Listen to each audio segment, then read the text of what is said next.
birthday is coming up March 7th. This young lady is going to be performing on your birthday, March 7th. That's right. She'll be performing on your birthday. So I'm going to give you a shout out in the studio doing the thing.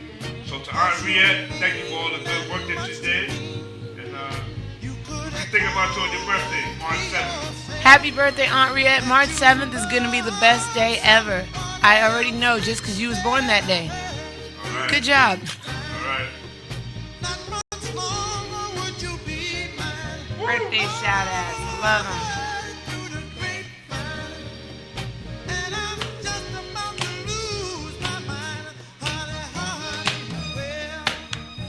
Ready to go, man. What's that? Yes, sir. 1, 2. 1, 2. 1, 2. Shoot that jab. Shoot that jab. That right hook. That body shot. I'm going for the knock. I'm knocking out the old man. I'm knocking out the old man. No Left, mercy. Right, duck. No mercy on the old man. I ain't taking no mercy on that old dude, man. Yeah. Yeah.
Should she fear a living man? I said you got the whole world in your hands, so why should you fear a living man? I said I got the whole world in my hands, so why should I fear a living man? See, we got the power is in our hands, and they only wish that they could understand.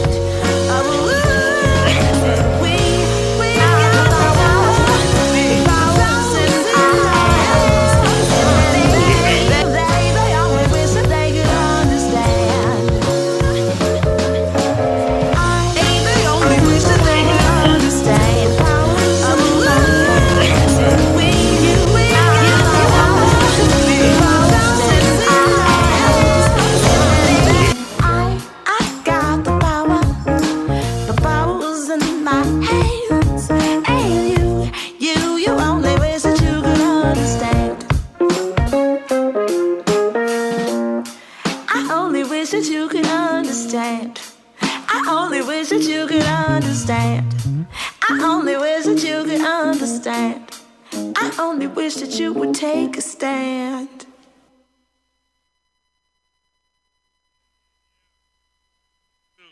Power on, power up. Ladies and gentlemen, that was Olivia K Harris, who just happens to be the daughter of Dr. Herbert Harris, who's the author. See, he didn't know. He didn't know. This was a surprise. I see. So, she's the daughter of Dr. Herbert Harris, who's the author of a book called 12 Universal Laws of Success. Yes. So, ma'am. I had you on the show Friday, and you came in, and we had a blast. Before you came, and I gotta get that video correct, because that video, from beginning to end, is just a beautiful thing, how it leads up into you. Word. It's awesome. Oh, I'm so excited. So Okay. I gotta get it together. All I'm right. learning how to do that. So Awesome. that's why I went back to the studio on Friday to work on it, Amazing. but I gotta continue to learn how to work on it. Amazing. So anyway, here we are in the Grant Housing Community, in the projects. In the projects. In the projects, the projects. Projects. Yeah. We are here. So what do you think about the fact, I always ask everybody this question, but I think it's an important question. I want to know how people feel about the fact that these guys are like, I don't know, some Aristotle genius guys built this studio here in the projects. I see him hiding in the back. He's like, what are you talking about? Some Aristotle, Yeah, some deep stuff. Some deep thinkers, philosophers. Yeah. What do I think about that? Yeah, the fact that they built this in the and ironically, I grew up in this project, but You did? I did. No I did. way. I know. Yes way. Wow, that's amazing. Yeah. It's just like, That's beautiful. am I That's dreaming? full circle. Am I dreaming? That's deep. Could this be real? It's apparently. And I get to share you with the Yo, audience. yeah. I get to have a platform for you. Oh man, it just don't. Oh, It can't get better than that. I was telling the engineer before you came in, like what's getting ready to happen, and he really didn't understand like what I was trying to say. He didn't really get it, but I'm saying, yo, dude, it's on, man. Yeah. It's on. Yeah. Power on. So Power what do on. I'm gonna answer your question. Yeah. What do I think about having a community radio station in Grant Projects on 123rd in Amsterdam? Yeah. I think it's like I think that is one of the most beautiful things I've heard in a long time. Uh-huh. You told me about it on Friday. I had no idea that this was here. And I went to school at Columbia, so I used to walk by here because I actually have family that lives in the projects in 125th and Broadway. So I used to always walk by. And still, that's a part of Grant. Yeah. Okay. It is, right? I was like, Yeah. isn't that Grant houses Yeah. too? Okay, yeah. So they live on Grant houses over there on the first floor. Yeah. And I used to always walk by here. And, if I'm going, I used to work at the Apollo, so I used to walk by here. But I didn't know. You just don't know. It's like a best kept secret. It's like a diamond that doesn't look like it on the outside. But, to me, with everything, especially New York in general, there's so much that goes on that people deal with, and they never really have a chance to say anything about it. And so I think it's really powerful, and I think it's really beautiful to have a community radio station and to have an opportunity for people to create and express themselves and share with their community. Like you're not silenced by the mainstream. Like you don't have to fight to get on WBLS just to really share what's there. And so I really acknowledge you and I thank you so much for what you've created, sir, because it's, if the Pink Houses had that, what if Biggie had been on that? You know what I mean? Like you just think about all the ways that we assume that a project, that different things is a certain way. And it's like, it's just a collection of people living in the same place. It's no different than any other apartment building, but except for the expectations and what people say. Expectations. Aha. Yeah. Aha. That's a big word right there. Expectations. People do things for a couple of reasons. One is expectations, and the other one we're going to talk about a little later. I don't want to talk about right now. Okay. We're going to get into that. But that's powerful what you just Thank said. you. When did you realize that you had this gift to write, to sing, and perform? I started out, so when I was very young, I knew I loved music. And I loved to sing, and I loved to play piano. And when I was about 4, I started playing piano because I used to watch my dad. I don't know if you all know that, but Dr. Herbert Harris also plays piano and sings, and he used to write. He used to be a songwriter, and like write songs, had things on the R&B charts in the 70s and 80s. And so I grew up with him. We used to... he used to have his cassette tape 8-track, and we used to go and we'd do a rap. Like, yeah, we're going to do a rap. And he used to always have the same rap. He's going to hate me for saying this, but he used to do this rap, and he would say, my rhyme is tough, I've had enough, and that was the whole rap. And somewhere I have a cassette of me like freestyling at like age 7. But I knew when I really got clear that I was a writer, like I was writing songs. There was one year I was about 13, and we had gone to Rhode Island for no apparent reason. My mom, my grandmother, and I and my cousin, we drove up for the weekend. I don't know what we were doing there. And I don't know what happened. It's like, you ever see a moment in your life, it's like someone turned a key and then it was just open forever? That's what happened. Like, it was like flooding out of me. I was just writing poems and poems and poems and poems.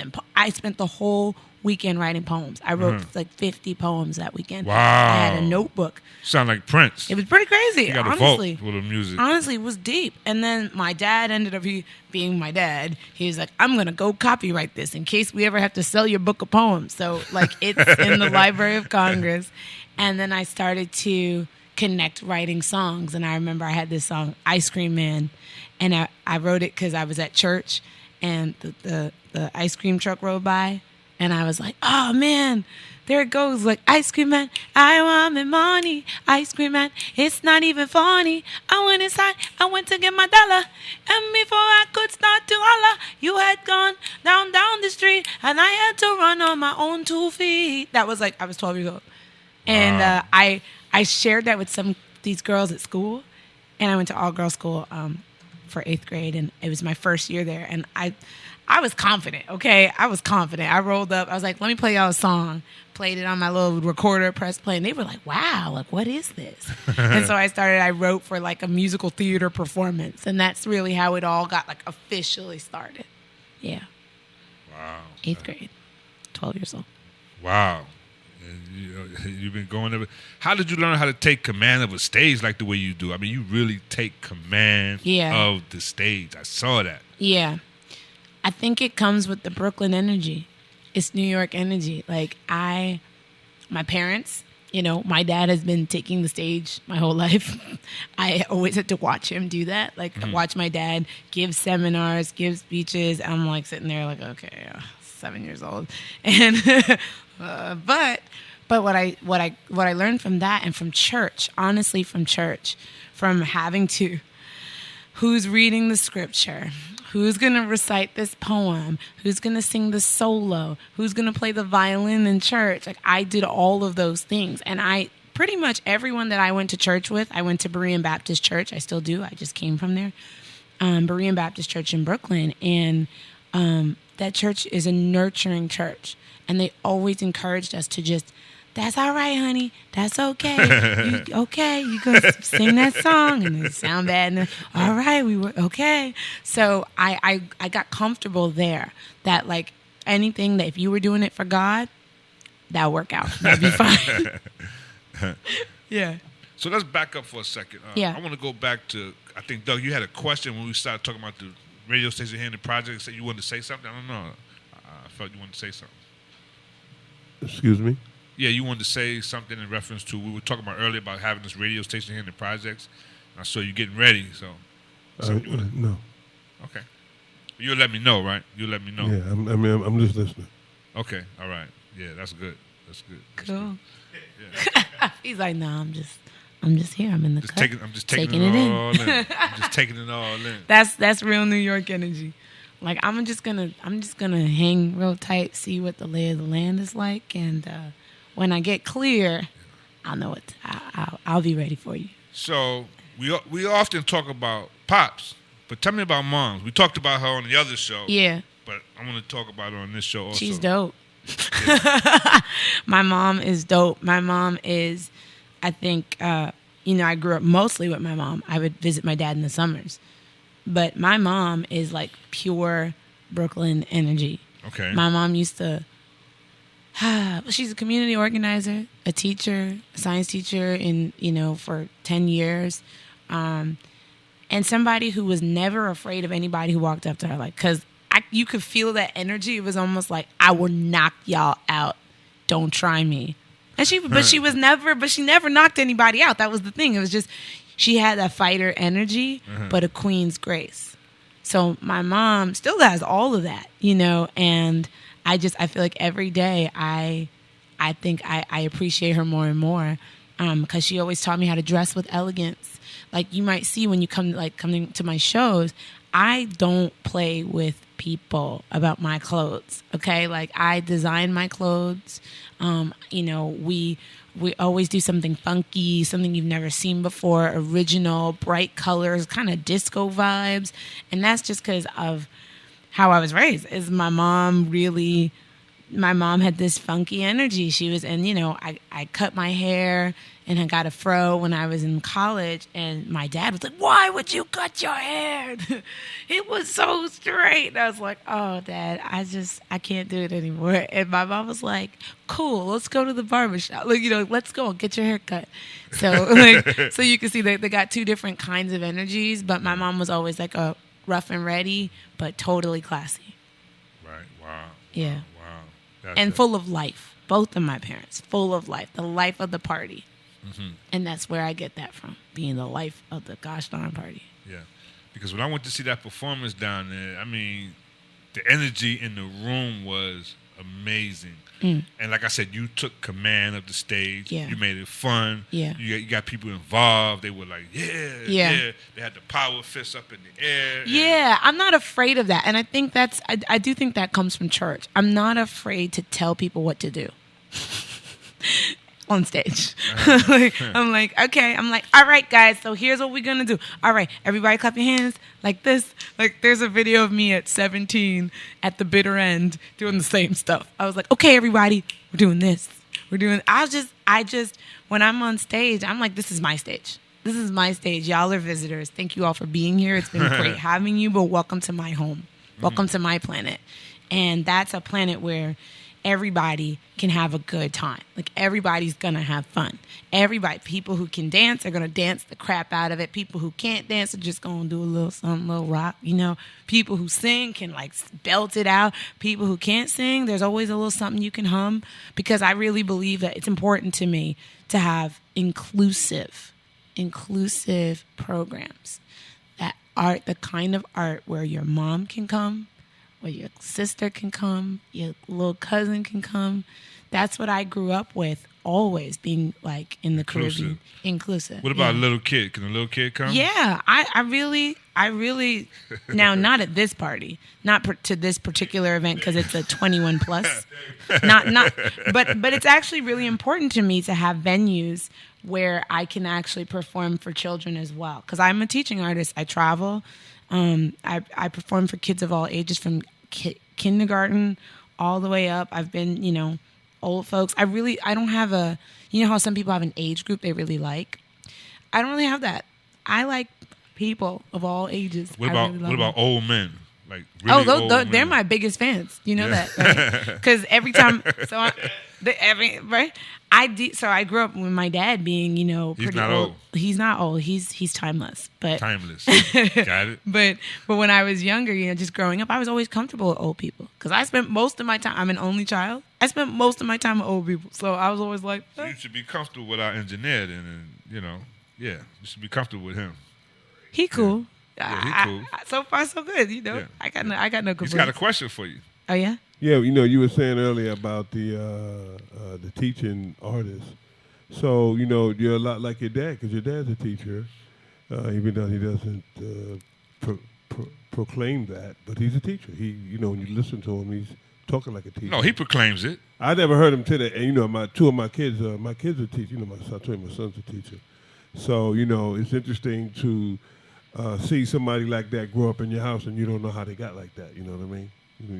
So I'm seeing her, and she's taking on the teacher role of her dad. But I was the question you asked me earlier, Rick, about the project. What I was going to say was, what about Marcy Project? If you had one of these in Marcy Project, where Jay-Z was from. Exactly. Whoa.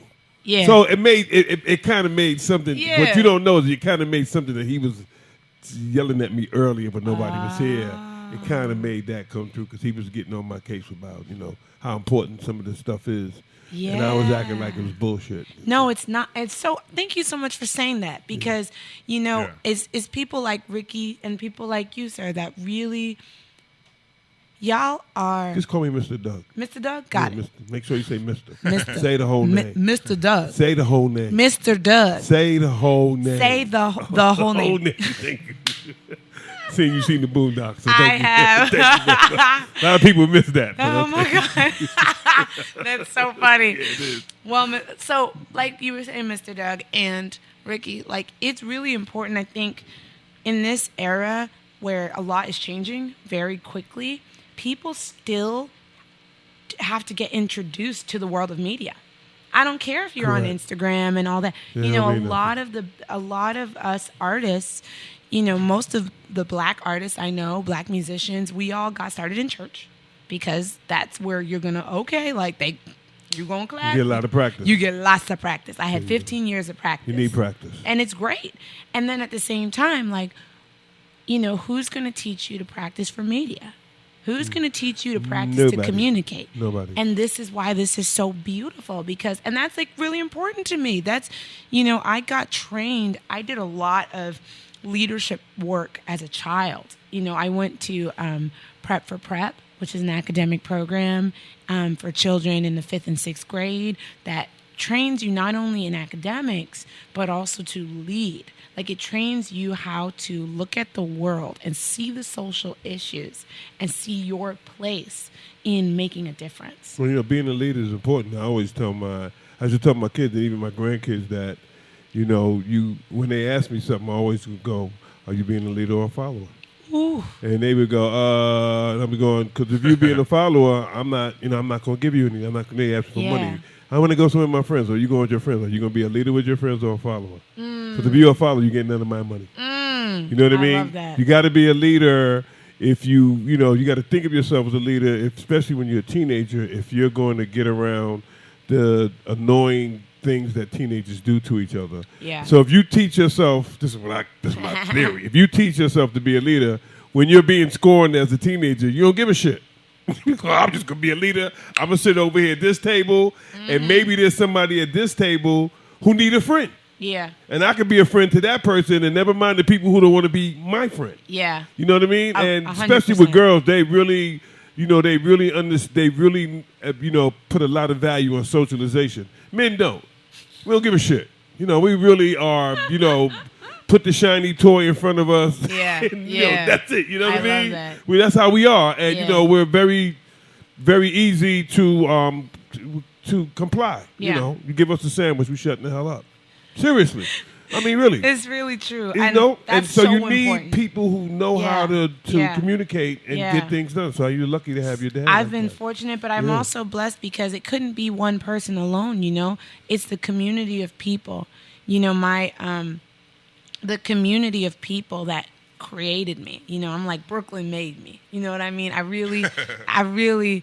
I grew up in East New York. You're getting a break because we don't have a lot of respect for Brooklyn. I got that. But you're getting a break because I get what you're saying. Herb's daughter. So. And he loves Harlem, to be honest. He doesn't There's really. nothing else. He don't really mess with Brooklyn like that. Thank you. I know he don't. I already know. But guess what? He got to come see you though. Hello. So I was like, well, it's too bad. Yeah. Brooklyn for me. Just New York in general, but especially Brooklyn is like growing up with a lot of different people from all over the world. Man, Brooklyn is deep.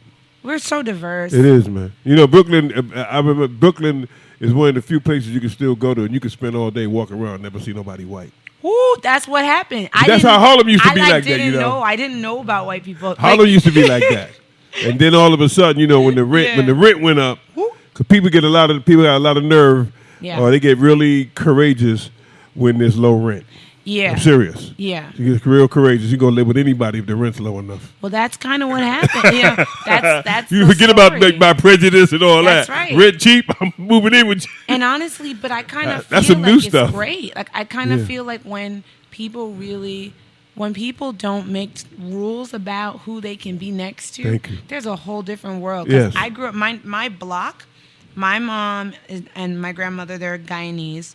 My neighbors were from the Dominican Republic on one side, Diverse. Colombia on the other side, Diverse. across the street, Guatemala, Diverse. Jamaica, Diverse. like just a whole world. And then we had some Southern black folks, Diverse. North Carolina. Oh, there's a lot of Southern black folks Yeah. in Brooklyn now. Oh, You forget yeah. about that job. Yeah. You ain't getting away from them. You can't. No, You can't. not gonna be able to do it. People actually ask me sometimes if I found the South, and Yeah. I'm like, no. It's just I think it's the way I was raised. The church I went to was Southerners from Virginia, North Carolina, South Okay. Carolina, and my dad being from North Carolina. So I, that. But the hospitality, the grace. There's a lot of cooperation. There's more Yeah. cooperation with people in New York City than most people would realize. Yeah. And I guess that's why you need something like this so that people like us can see each other Yeah. and know that people like us can get things done. Because if you use the media that's behind you and the big TV up there, those people are there because they're there talking because they're trying to pay their rent. Yeah. They're not there talking because they want to get some truth out there or want to tell somebody about their Yeah. artistry Yeah. or I don't say look at what we've done. Rick says it a lot, which is kind of annoying. But the whole idea is to have something where people can come and learn how to be smarter. Yeah. I want to back up for a second. Earlier, Sorry. you was talking about practice. Yeah. You talking about practice? Practice? Yeah. You, Practice. you talking about practice? Yeah, I'm need talking practice. about practice. Not a game. Practice. Not a game. Not a game. Not the game that you talking about love. Practice. Not the game that you love. The game you talking about practice.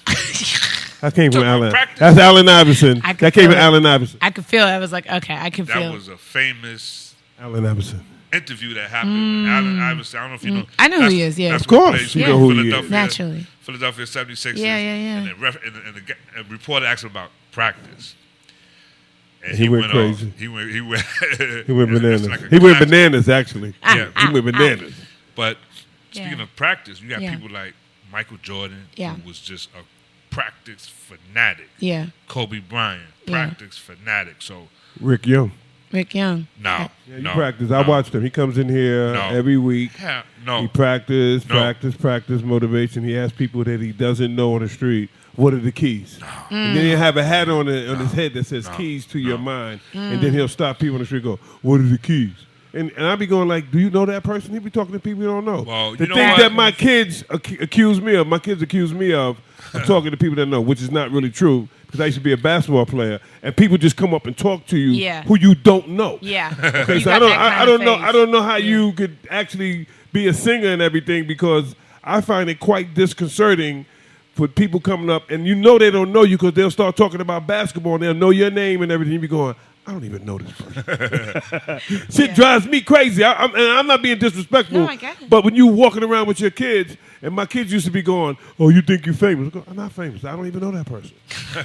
That's how you know you're famous, when you don't know that person. And Well, I don't think Hey. you don't think that. You think you're trying to do something. Well, You- people see. They see your light. And that I grew up with that my whole life. Like, oh, my God. People would always be like, that's her, Olivia. I'm like, right, shut nice, up, shut nice, up, shut nice, up. nice. And I was, oh, man, I tried to hide. It's it really did hard. not work. It's really It did difficult. not- They I'm don't- giving you're it not up. prepared for that. I had to give up the hiding, though, because it's like I went to my middle school was a gifted and talented art school called Philip Schuyler. Oh, nice. And it's old school. It's been around a long time. And the motto of that school was, to whom much is given, much is required. And that's the thing, is like, I was given a lot. I was given amazing parents. I was given an amazing talent. I was given an amazing community. So go. there's a lot that's expected. Well, you wanna and use it. that's part of it. Part of what it comes with is just literally Well, think about what being Kobe open. Bryant said. Kobe Bryant Yeah. said he always wanted to be like he was the last guy on the team, and he never wanted to waste 1 second, 1 moment of his talent, of his love for the game. Yeah. And I think that's something to be said about that. If you're have the kind of stuff that you just talked about that was given to you, you should probably not waste one fucking second or a moment with your talents and, giving your gifts back out to everybody because somebody might get something from it. That's it. Why do you think so many people in the community are not expressing their talents or to even discover their what talents? A beautiful question. Thank you. That is a beautiful question. And I'm like, ooh, it's a big question. And I have a few like places that I look. And one thing is, it's to be an artist is a really brave thing. To create, like, that, like in the Bible it says God created us in his image. And his image is to be a creator because he is all that creates. He creates everything, right? So we human beings, unlike most animals in the world, can create. Like, we created this. We created the idea of this. We created the idea of race. We created the idea of New York. We created the idea of a forest. We created everything. But it comes with a big responsibility, and it comes with the audacity to do that.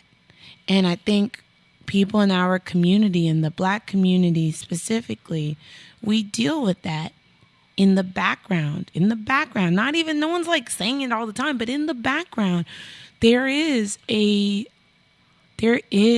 expectation that we be silent, that we take what's going on, that's happening to us, and we don't say anything. We're expected to not communicate our pain. We're not expected to communicate even our joy because, it's all for the convenience of a larger system. And I think for children, there's a lot of, our own communities have their own responses to things. Like I know, for example, it's hard to try to create when you're hungry. Like just trying to keep it real, like don't nobody got time for thinking about songs when you're trying to make sure you go to work on time and, catch the stupid bus that only comes once an hour. And, like as a kid, like I saw that. I saw my neighbors, their brains were like filled up with just trying to pay bills. And then your kids are going to model whatever the adults are doing. So like I know, I was thinking back to this recently. When I was younger, I used to, and this was so weird, I don't know if y'all knew them, those, this is a very American white thing, the American Girl magazine, they used to have these dolls, and it came with books, and they used to send them to little girls, and I would get, people would give me the books, and then I was, they would come with a magazine, a catalog. And I'd go through the catalog and I'd look at all the things I want. And I'd write down everything. And the dolls had like dressers and beds and all sorts of crazy stuff. And I was like, okay. And I would, I would write down, I would tally all the stuff I wanted. And it would be like $1,000. And then I would start to cross it off. I'd start crossing up the things I didn't think I needed because I was like, oh, that's too expensive. Wow. I don't even know. I was like 7. Whoa. I'm thinking back to that time. I'm like, what message did I get that had me so clearly say, don't ask, start crossing the stuff off the list before you even try. So I think there's a lot of kids see, I see the difference. I went to school in the Upper East Side. And I talk a lot about this because when you get to travel in different worlds around New York, you really see what the world can be like in different places. And traveling in the Upper East Side, I used to be on the bus. And I would watch these kids, and they'd be with their moms at 10 or with their nannies. And they'd look out the window. And I remember this little boy, this blonde boy, and he's looking out the window. And he's like, blah, blah, blah, fire truck, and this and that. And he's like 3. And he's having a whole conversation about the fire truck. And the mom's like, yeah, and fire trucks, well, they keep the hoses on the side. And she's going into she's like talking about these details. And then I got on the train probably later that day. and I'm getting on the 4 train going towards Brooklyn, and I see some black kids on the train, and they're just fidgeting a little bit. And then I'm like, shut up! Don't move. Well, there was a guy on TV yesterday who said, I was listening to it, he said in the show, he said, maybe black people should, he said, we've been focused so long on trying to survive, maybe we should stop worrying about that and start worrying about striving. Well, and I thought that was interesting that he said that. And when you was talking about the hungry thing, it made me, I thought about an interview I heard Tupac say. And he said, he said, when I was growing up, we would be hungry. And we would be seeing the people around town who had stuff. And he would be going, he said people, when they're hungry, they'll look at the people who got something. They'll be standing outside the people with food and be going, we hungry, we hungry. We like to get some food. He said, and then when they don't hear you, he said, the next day you come there, and as you get hungry, he said, you'll be banging on the window. We hungry, we just want to get some food. Can y'all give us some food? He said, then he said the 4th day, he said, you're ready to kick the door down. He go take the food. So, being hungry is really serious. And I think that's part of to answer Rick's question, part of our issues has been we have been trying to survive or been trained, all of us have been trained innately to survive. This is why we're still here. And maybe we haven't figured out how to get off of the survival treadmill. And it's not easy. Like, what? And I, one of the reasons I'm able to have the space to think about stuff is that my parents were both. Believe me. Yeah, they were in, at least I knew. Like, I got that my poverty mentality was like that. Don't ask for too much. Correct. But I was never hungry. See? And I never didn't get things I needed. Maybe that mother on the train was worried about her kids being safe. Oh, absolutely. Maybe she's worried about being them fed. And she needed total and 100% order in order to keep everything straight. You don't know where she came from. No, we don't. No, you're right. And that's exactly right. Like, and Caribbean families are very like, you don't do nothing I didn't tell you to do. Regular black families like that. You would grow up and you would go, okay, we're going over to so-and-so house. And if they ask you if you want any food, you say no or you die. Right. Remember that? I don't know if you ever been through that. When they go there and offer you some food. Because I don't want them to think you go, why we can't eat? They go, I don't want them to think you're hungry. Right. And so it's like this crazy world of appearances and kids managing. Kids are trying to manage adult things, like adult expectations and needs. So a lot of kids are like, I can't do that. I can't say this. I can't do that. And I just came from, I was asked to be an artist at Carnegie Hall to come speak to, thank you. Clap it up for myself, right? They have an education section, and I was asked to come and speak as an artist, as a featured artist, to be with the kids. And I said to them, I gave them a whole conversation about what I dealt with in high school. I went to an mostly white high school, really wealthy high school, and being feeling like I wasn't worth anything because I was from where I was from, and just not wanting to speak up. And then coming from a Caribbean family environment where the expectation is also do not speak. And not intentionally. Like, they're not intentionally saying I don't want my kids to contribute. But in their mind, it's like, it's sort of like safety. Yeah, it's safety. It's the rule. Survival. It's how I've done life. Survival. Get your ass. Make sure you come back home. Yeah. It's the past. It's all those things. Fear. You're living in a country you're not from. I don't know. What else would I say to my kids if I was... Almost everybody is, actually, when you think about it. Nah, exactly. So like, when you really think about it, kids feel so locked up. There's so much they don't think that they can say. And they have lots of evidence for why they can't say it. Because they're like, my parents told me, like my great aunt told me when I was 7, children should be seen and not heard. People say things to kids that kids never forget. And then they go, what right do I have to speak, much less sing? If I'm not a good singer, I'm not going to sing. If I'm not perfect, especially, and that's a New York mentality too. If I'm not the best at it, I ain't doing it. I'm just acting like. So what right do I have to say what I'm about to say right now? Mm-hmm. And excuse me? And what I'm about to say right now is that what right do I have to say I want to do a Think and Grow Rich weekend? What right do I have to say that?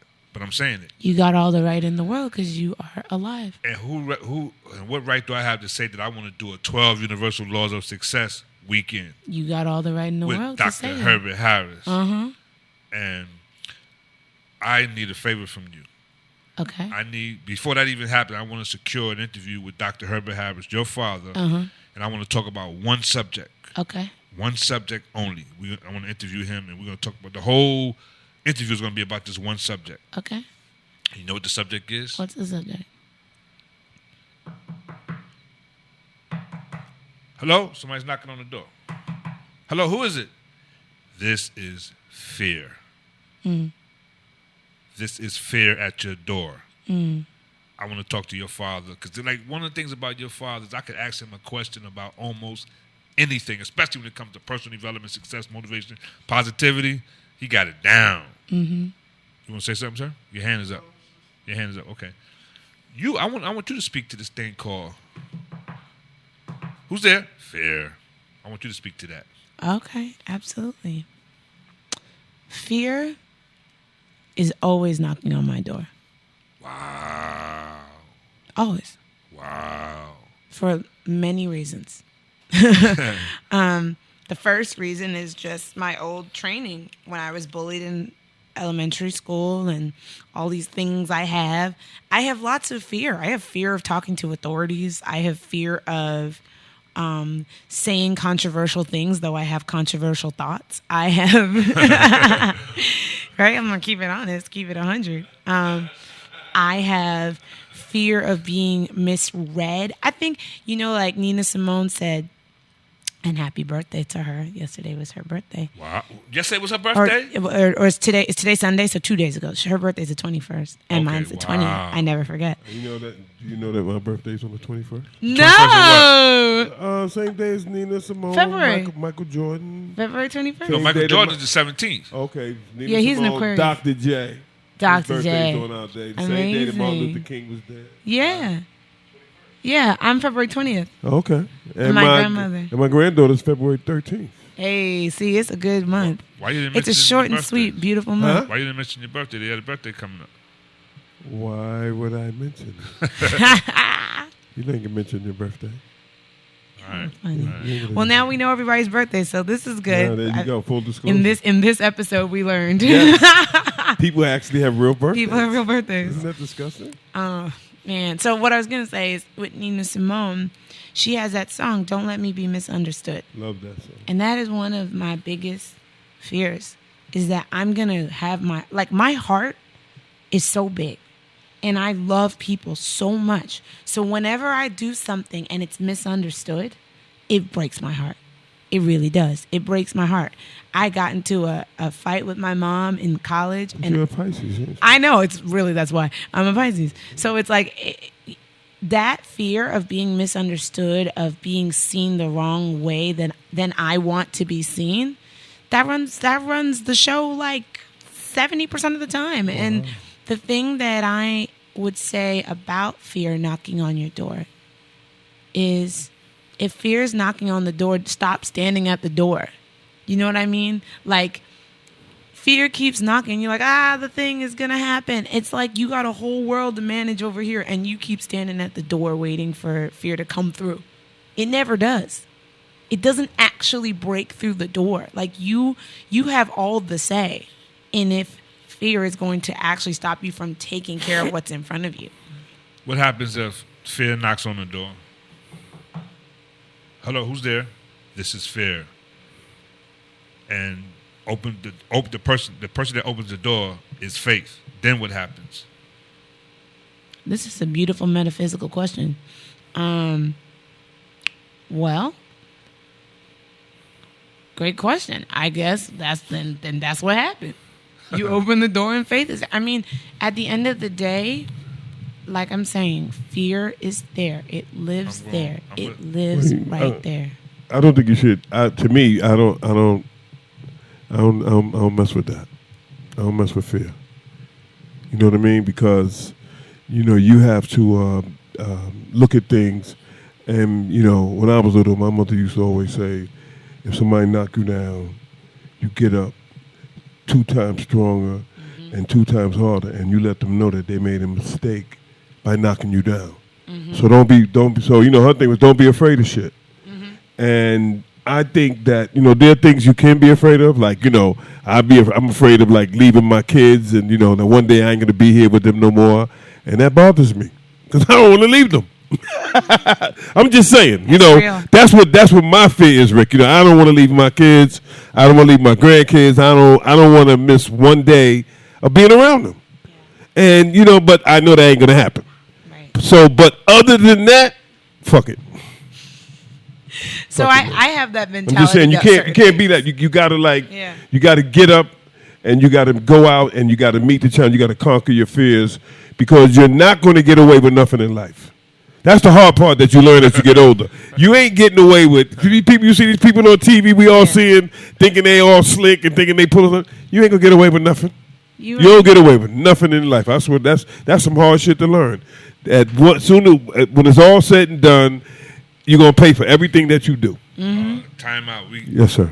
We're going to have to do a part 2 of this show. When it's not over. Okay. We got a couple of minutes left. I don't know what left. time it is. So We got a couple of minutes left, but I want to talk about the show that's coming up on March 7th. Absolutely. Oh, wow. But then we have to do this again. Maybe we do this again with you and bring your father in. That would be great. That'd be beautiful. Yeah. So that would be exciting. Do you know that Stu and her father went to Columbia together?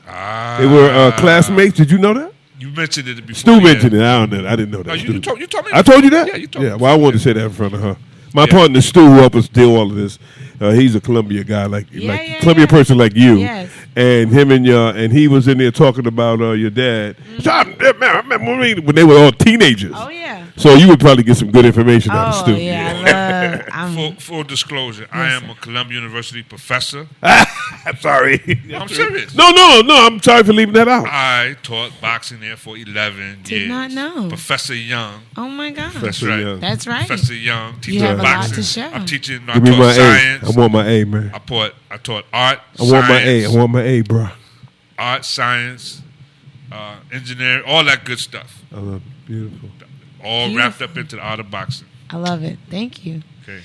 So this show is called. I like to do so. This is kind of my birthday show. I usually do it in February, but this time we're doing it in March because it's still Pisces season. Where we're at? At Drum. So Mighty Pisces. Drum, DROM, NYC, which is a Turkish spot. We're trying to stay real international in the Lower East Side, Avenue A, and we are the theme is Sankofa. Nice. And it came to me sitting at a table, putting all these pieces together, that in order to move forward, to deal with what's happened, to deal with your failures, to deal with everything that's there, you got to actually bring it out into the light, what was already in the past. Okay. And then move forward into your future. Hello. Well, speaking of the past, one might as well bring it out. One of my favorite words is ecstasy. And there was this guy that Herb Masters. He used to do a radio show at WHCR, our sister radio station. Yeah.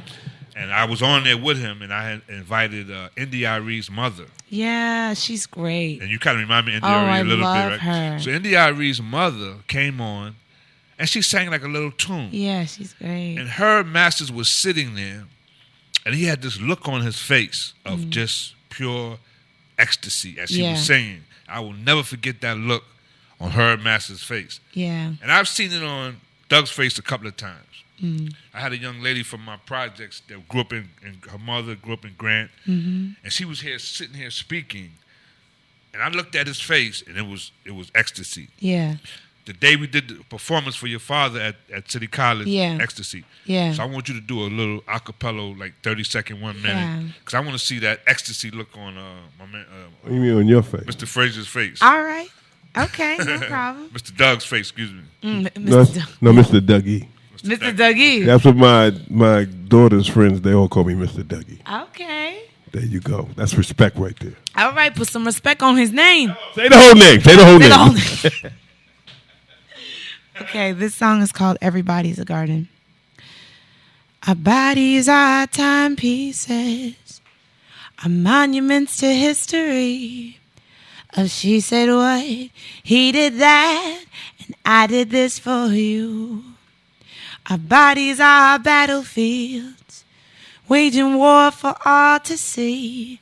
And the winner and the loser are the same. But everybody's a garden, so enjoy and pain. Everybody's a garden, waiting for the rain. Yeah. Awesome. So Thank you. he didn't do it that time with the look because I guess he knew I was watching. That's right. So He's like, I'm not giving him the satisfaction. That's right, Yeah, man. wanna give Don't it be up, doing man. that, man. Yeah. You didn't want to give it up. No, I I used to got be it. a ball Looking player. this way, looking That's right. I used that to be way. a ball player. You know, we all into misdirection. Yeah. That's the whole shit. The whole See, thing is about that. He was looking this way, Yeah, looking that's that true. way. I was looking at the corner of my eye, though. I was looking at the corner of my eye. I Get ain't the gonna lie. card. He looking at the card. Card. Saying, how come you ain't mentioning how much the shit costs and everything? What Right. you doing? Like, I ain't even get to say nothing. Go ahead, you can do that. Okay, 'cause now can here do we that go. Here. All Can't right. do that on the other station, but you can do it here. Okay, I'm going to do it on this station right now. So, our show is on Saturday, March 7th. It starts at, the doors open, we start at 7:30 p.m. And the tickets are actually $20. $20 for a standing room and $35 if you want a VIP table to do it up. And we're going to disco dance it out. We are going to... It's going to be funky. It's going to be Caribbean. It's going to be soulful. It's going to be gospel. And you're going to walk out with a beautiful message and an amazing time. Our band's called Olivia K and the Parkers. And we'll be there Saturday, March 7th. Now, they had a TV show called The Parkers. I It ain't them, was know. it? I know. It's not them. No, it's not But them. listen, I don't want to, Yeah, ask the question. Go Yeah, ahead. what about this guy? So the Parkers. That's him? He's the Parkers? He's not the only one. There's a bunch, but he's our music director. So he and I partner in creating so I write the songs and he arranges them out for horns, for drums, guitar, Now, etc. what about his look? So he is from. First of all, he is. You see this dude's picture, Rick? I Rick, have you see seen the picture? I seeing didn't even the look feet. at him. Oh, wait, okay, fine. Go ahead. You would say it. Okay, I got you. So I'm a millennial. We'll start there, right? And we are I am in a space of basically opening up for all inclusive people, like people who come from every walk of life. He's from the lower east. Actually, is he lower west? I think he's from the village. Right. And he grew up experiencing a lot of, he describes himself as queer, meaning that he's bisexual, he dates men, he dates women, and he's like an artist, like an artist's artist, classical, Right. jazz, all that stuff. And I really respect what he is and what he does. And so for me, his look you've probably never seen in Harlem. So I want to put this in the universe. Sure. I want to gift somebody a ticket to your show. Amazing. So Thank you so much. Whoever.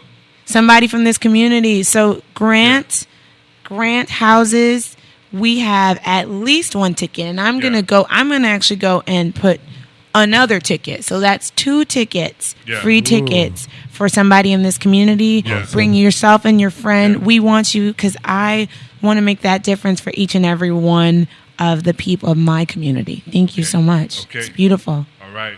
I want to thank you for being here today. I want Thank to thank you. my engineer. Thank Yeah. you for being here today. It was Yeah. great information, great show. Thank you. We got to do part 2. Part 2.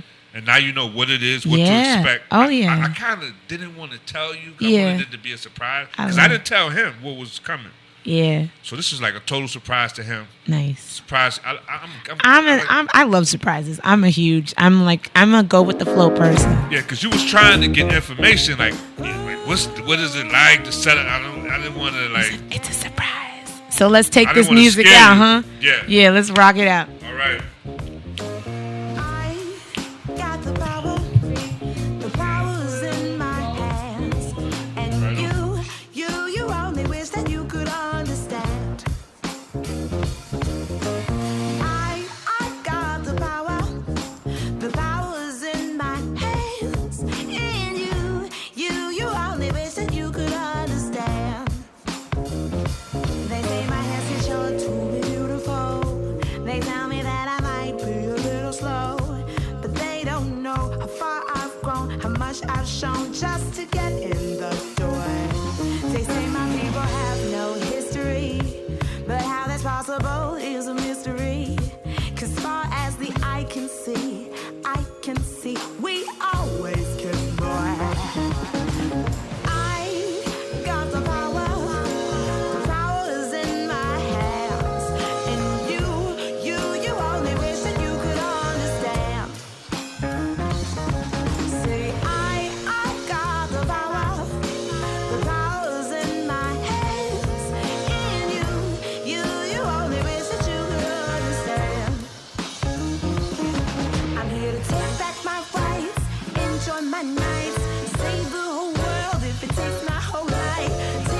hand, so why should he fear a living man? I said she got the whole world in her hand, so why should she fear a living man? I said you got the whole world in your hand, so why should you fear a living man? I said I got the whole world in my hand, so why should I fear a living man?